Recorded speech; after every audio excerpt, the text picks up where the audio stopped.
بسم اللہ الرحمن الرحیم۔ السلام علیکم۔ مرد حضرات کے لیے تحفہ۔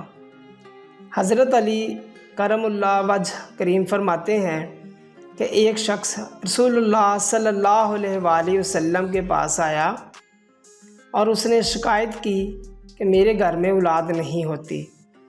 رسول اللہ صلی اللہ علیہ وآلہ وسلم نے اس کے لیے علاج تجویز فرمایا کہ تم انڈے کھایا کرو۔ حضرت ابو ہریرہ رضی اللہ تعالیٰ عنہ سے روایت ہے کہ نبی کریم صلی اللہ علیہ وآلہ وسلم نے حضرت جبرائیل علیہ السلام سے اپنی وقت با کی شکایت فرمائی۔ حضرت جبرائیل علیہ السلام نے ارشاد فرمایا کہ یا رسول اللہ صلی اللہ علیہ وآلہ وسلم آپ ہریسہ تناول فرمایا کریں کیونکہ اس میں 40 مردوں کی طاقت ہے۔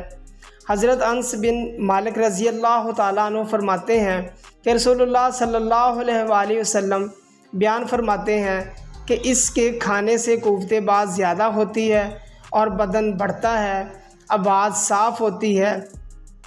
عبداللہ بن جعفر رضی اللہ تعالیٰ عنہ سے روایت ہے کہ رسول اللہ صلی اللہ علیہ وآلہ وسلم نے ارشاد فرمایا کہ پشت کا گوشت تمام گوشتوں میں بہتر ہے۔ مزید اس طرح کی ویڈیو دیکھنے کے لیے ہمارے چینل کو سبسکرائب کریں، ویڈیو کو شیئر کریں۔